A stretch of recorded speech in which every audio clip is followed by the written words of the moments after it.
What do you do after 239 days away from basketball? If you're Caitlin Clark, you break the all-time FIBA assist record for any debut, men or women, any country, in your very first 19 minutes on the floor. And then you keep going. By the end of 7 days in Puerto Rico, she had broken 14 FIBA world records, won tournament MVP, and become the youngest player in FIBA qualifying history to ever take home that award. By the time this tournament was over, she hadn't just returned from injury. She had rewritten the history books in a way nobody in the sport, men or women, had ever done before. If you're excited for Caitlin's return to Team USA and the Indiana Fever, then comment CC World Record Breaker down below. Evan, just under a minute and a half left to go in the first. Millings up to Clark. Clark takes her first shot. And it's a three, and it is good. That is Caitlin Clark's first bucket. Look, dude, she's the singular offensive engine talent in the history of the sport on the women's side of the game. And when you take it to the men's side, I always say it all the time. Her vision and playmaking is on par with anyone I've ever seen. Picture this. Caitlin Clark is sitting on the bench in Puerto Rico, not as a starter, as a reserve. The crowd is already buzzing, and she hasn't even checked in yet. It's been 239 days since she last played competitive basketball. Let's talk about what 239 days actually means for an athlete. That's not a long weekend. That's not a few weeks of rest. That's almost the entire WNBA season, plus the off-season stacked on top of each other. That's enough time for your rhythm to go completely cold, for defenders to forget your tendencies and then restudy you from scratch, for the game to just move on without you. Most players come back from that kind of layoff looking like they need another month just to find their footing. I've always been a person that's going to just rely on my work. Like, I feel like it's certainly made me work harder, but that's also probably the part that kind of stunk about it, is I felt like I put in so much time and so much energy going into last season, and then obviously I only appeared in about 13 games, and some of those probably wasn't as healthy as I probably should have been. So I think just relying on that. I think for me, like, obviously I didn't have, like, it's not like I, hurt my knee or, was in, like, tore my Achilles or something like that. Obviously, knock on wood, it was kind of these nagging injuries that continued to build up and dealt with one on top of the other. And the narrative going into this tournament was cautious. Her coaches treated her return like something to be managed carefully. Clark came off the bench. Not starting, not handed the keys, just eased in slowly, like they weren't sure what they were going to get. Clark herself wasn't cautious at all. Before she ever touched the floor in Puerto Rico, she said, "I thought I was going to be anxious, but I was just excited. That's it." She talked about how there's nothing like getting to run around out there and having fun. That's not someone dreading a comeback. That's someone who had the game taken away for 8 months and just desperately wanted to play again. The first feeling going to be like suiting up for the senior national team? Oh, it's going to be amazing. Like, as a kid, this is what you grow up watching. So obviously I've watched a lot of really great players, and now I think it's kind of like going to be a pinch me moment. Like, this is kind of what you dream of. And obviously, as being somebody that's played for 3 junior national teams, not many kids that had that opportunity get this opportunity. So just super grateful. The moment she checked in against Senegal, something shifted. The pace changed. The ball started moving differently. Her teammates began finding spots they hadn't been getting to in the first few minutes of the game. And then the numbers started coming in. Clark played 19 minutes. 19. In those 19 minutes, she posted 17 points and 12 assists with 0 turnovers in the first half. She shot 4 of 5 from 3 and went a perfect 5 of 5 from the free throw line. That's not someone shaking off 8 months of rust. That's someone who had been locked in mentally the entire time she was away, just waiting for the moment to get back out there. Caitlin is the most unique driver of offense I have ever seen in the women's game. And the core of that is ball in hand, right? Because of the way she manipulates the defense, because of the way she creates pace, because of her get-ahead passes, because of the threat she is with, off the dribble, pick and roll game. Like, so it's, for me, the center of the Fever offense always has to be ball in hands for Caitlin. After the game, she said, "More than anything, it makes me happy that I'm super sweaty right now and I got to play basketball." That's real. That's not a PR answer. That's someone who genuinely loves the game and felt it get ripped away. The coaching staff said they were in fact-finding mode. Their words. And while they were busy finding facts, Clark was already in execution mode. No warm-up period, no adjustment phase, just Clark doing Clark things immediately. The Russ narrative died in the first quarter of her first game back, and what replaced it were 7 international basketball records, set in the same 19 minutes. Just remind myself who I am and what I've been, and I didn't lose that, so just continue to do that. Game 1, Puerto Rico. Clark comes off the bench. She's been away for 239 days, and in the time it takes to watch a single episode of your favorite show, she breaks 7 international basketball records. Let's talk about the first one. Most assists ever recorded in a Team USA senior national team debut, men or women, not just women's basketball, men too. Every player who ever suited up for the United States senior national team for the very first time. Clark walks off the bench and doubles whatever that previous record was in 19 minutes. 5 players at a time. Hockey subs. Hockey subs. Kelsey Plum with her first. Caitlin Clark on the move, over to Billings. Billings on the left-hand side, off the glass, and how dangerous is... But that's not all. Because it wasn't just a Team USA record. Her 12 assists were the most ever recorded by any player making their senior national team debut for any country in FIBA competition. Any country, any era. Men included. So we're talking about every nation that has ever competed under FIBA, and no player, in their debut game, had ever done what Clark did on that Tuesday night in Puerto Rico. And remember, she's doing all of this coming off the bench. The coaching staff is rotating carefully, managing her minutes. And Clark is just quietly, methodically, erasing records that had been sitting in the books for years. Here's Clark once again.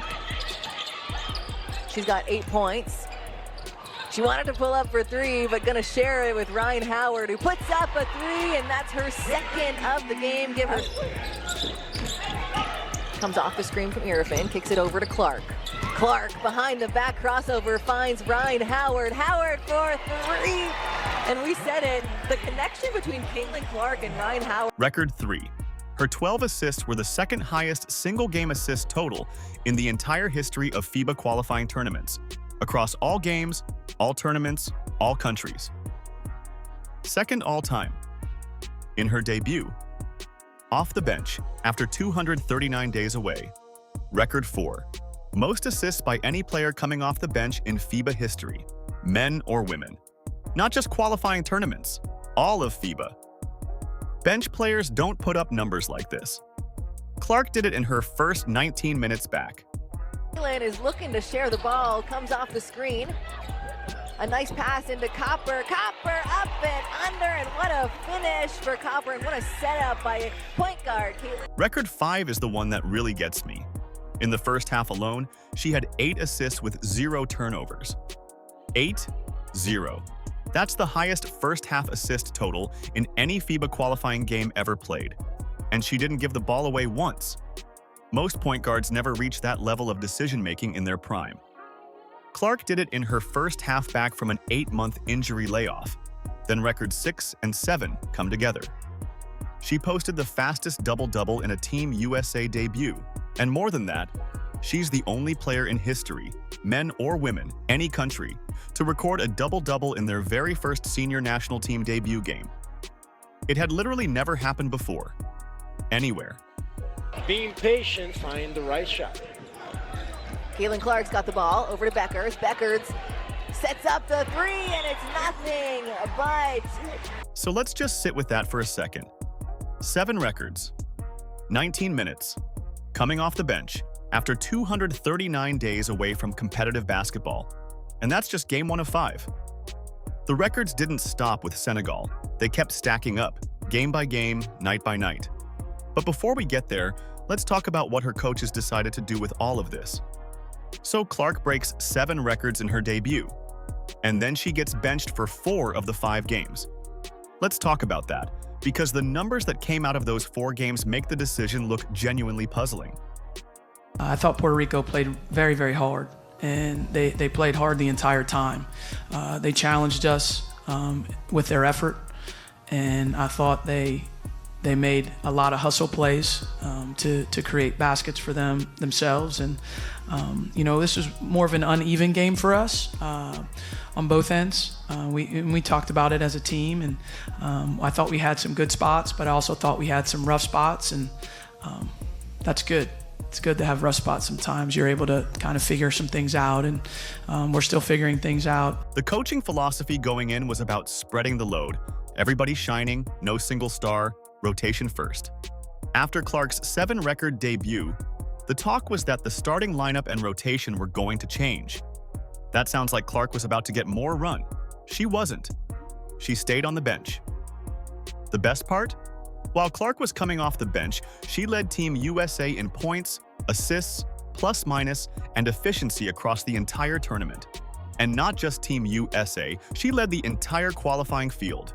Every country, every player, from the bench.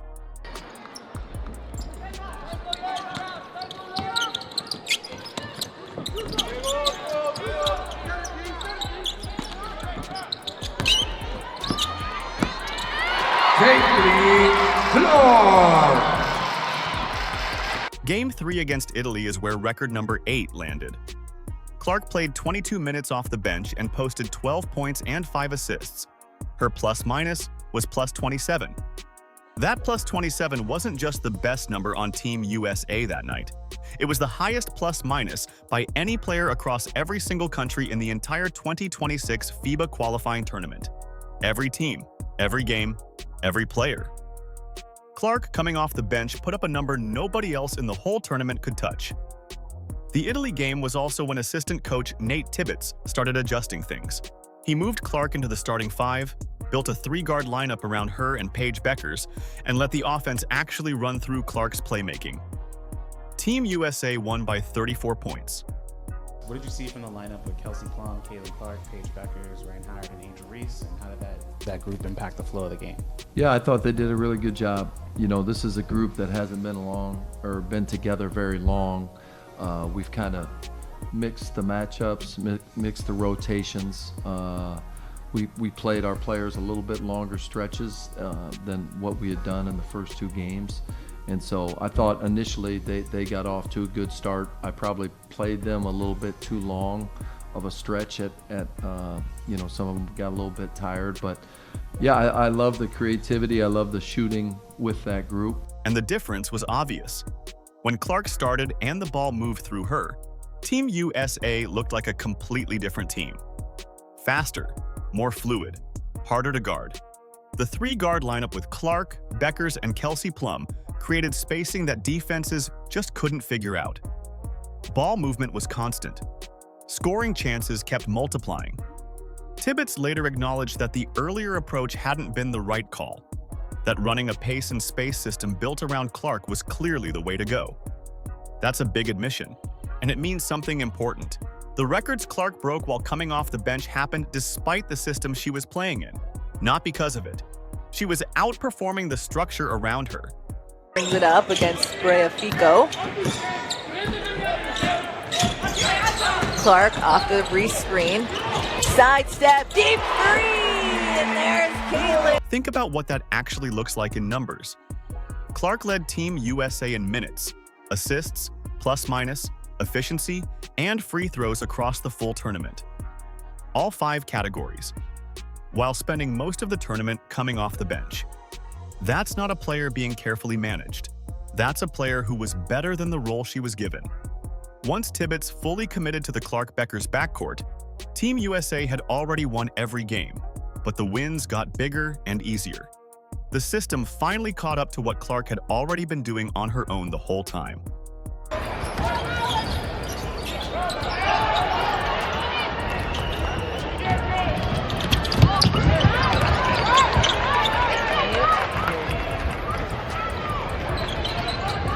Seven records in the Senegal debut was just the opening act.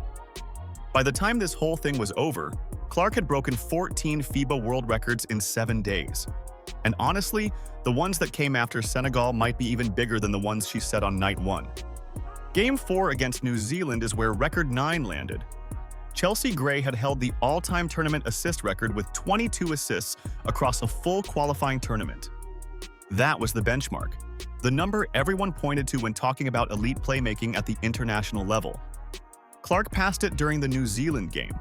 She didn't sneak past it either. She ended the tournament with 32 total assists. That's a 45% improvement over the previous all-time mark. And she did it coming off the bench in 4 of the 5 games.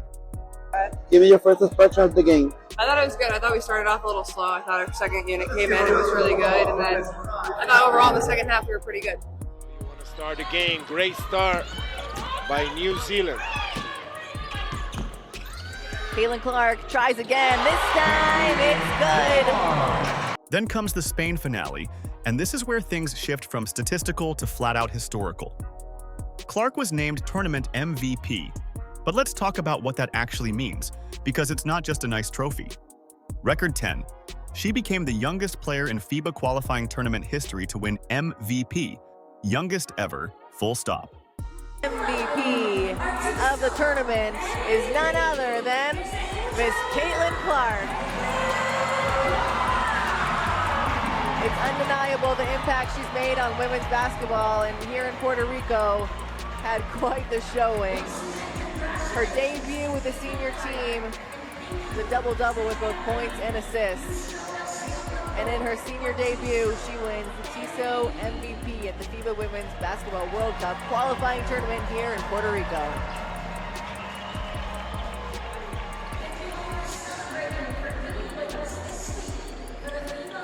Record 11. First MVP by any player making their senior national team debut for Team USA. In the entire history of USA Basketball's senior national team program, nobody had ever won tournament MVP in the same tournament as their debut. Clark did it in her first 7 days wearing that jersey. Record 12 goes even wider. First MVP by any player making their senior national team debut across all countries. Not just Team USA, every country competing under FIBA, going back as far as these records exist. Nobody had ever gone from debut to MVP in the same tournament. Clark did it. She's the best. She's not just a legend, but a great, great person. Record 13 is the one that really puts everything in perspective. First MVP by any player who spent most of the tournament coming off the bench. MVPs come from starters, from players logging big minutes in prominent roles. Clark won it while being used as a reserve in 4 out of 5 games. Think about that. 4 out of 5. And then there's record 14, and this one isn't a basketball stat at all. The tournament set a TV viewership record for any FIBA qualifying event ever held. The largest audience ever assembled for this type of competition tuned in to watch Clark's return. That's not a box score number. That's a cultural moment. And it tells you exactly where women's basketball sits right now. She absolutely slaughtered the unrivaled ratings. I mean, put them to complete shame. That it's not her, it's everybody thing is completely done, okay? So here's the full picture. 14 records, 7 days, 5 games, 4 games coming off the bench, 239 days away from basketball, a plus-minus of +80 across the whole tournament, an efficiency rating of 14.6 that led every single player in the qualifying field, and a tournament MVP award that had never gone to a younger player, a debutante, or a bench player. Ever. Until now. What Clark did in Puerto Rico wasn't just a comeback. It was a proof of concept for something much bigger. And the people paying closest attention are already thinking about what it means for 2026 and beyond. Let's talk about the Clark-Beckers backcourt first, because that's the most immediate takeaway from this whole tournament. When Tibbetts put them together in a 3-guard lineup with Kelsey Plum, Team USA became genuinely hard to guard. Clark reading defenses and finding Beckers off screens. Beckers scoring 12 points against Italy and a team leading 16 against Puerto Rico. The two of them moving the ball so fast that defenses couldn't rotate in time. It's a system that punishes slow closeouts and rewards quick decisions, and that's exactly what Clark does better than almost anyone on the planet right now. The first half, USA up big, 49-18. Caitlin Clark, no one steps up, drives, kicks it to Becker. Here's where it gets interesting for Indiana Fever fans. Clark just spent 7 days proving that a pace and space offense built around her playmaking works against elite international competition. Not in practice, not in a scrimmage, in a real tournament against real defenses. The Fever's 2026 season now has a very clear blueprint. Push the pace, move the ball, let Clark make reads, and build spacing around her vision. This tournament was basically a live demonstration of what Indiana can look like when the system actually fits around her. And then you zoom out to 2028, and the picture gets even bigger. Clark is the youngest MVP in FIBA qualifying history. She's 24 years old right now. By the time the 2028 Olympics come around, she'll have 2 more full WNBA seasons under her belt, a World Cup run, and this qualifying tournament as her foundation. The question of who leads Team USA into the next Olympic cycle isn't really a question anymore. That answer is already out there, wearing number 22, or in the case of Team USA, wearing number 12. I think that was probably almost, played with my mind even more than like knowing I was going to be out for a set period of time. I was like always trying to come back. And then I'd get hurt in another way. And then, finally, obviously shutting it down. I've had a good, 6 months or maybe more. And I think the first USA basketball camp was a great checkpoint for me. And I felt really great. Honestly, I was impressed with like how with it I felt. Like sometimes I felt like it maybe would take me a day or two to really get my first step back. But I felt like myself out there. The viewership record ties all of this together. The largest audience ever assembled for a FIBA qualifying tournament tuned in to watch Clark's return. And here's the thing about that. It's not just good for Clark. It's good for every single player in women's basketball, because it means the ceiling for this sport's audience is higher than anyone had actually measured before. Clark draws people in, and once they're watching, they see Paige Bueckers putting up 16 points and playing with that kind of energy. They see Kelsey Plum. They see the full depth of what this roster can do. They see women's basketball running at full speed, and a lot of them are going to stick around for that, of 14 records. A tournament IP, a TV viewership record, a backcourt pairing that looks genuinely unguardable when it's clicking, and a player who came back from 239 days away and in 7 days reminded the entire sports world exactly why they fell in love with this game. What's your favorite part of playing for Team USA? 14 FIBA world records. Tournament MVP, youngest ever, first debutante ever, first bench player ever to win it, 32 assists, a plus 27 games, 7 days, 239 days away. And she still led every single country in plus minus and efficiency. If you're a Clark fan, a Fever fan, or just someone who loves good basketball, this tournament was yours. Keep the receipts. Next time someone says she hasn't proven anything internationally, you've got 14 records that say otherwise. If you're excited for Caitlin's return to Team USA and the Indiana Fever, then comment CC World Record Breaker down below. Like, subscribe, and turn on all notifications so you never miss out. Click the video on the screen, and we will see you in the next one.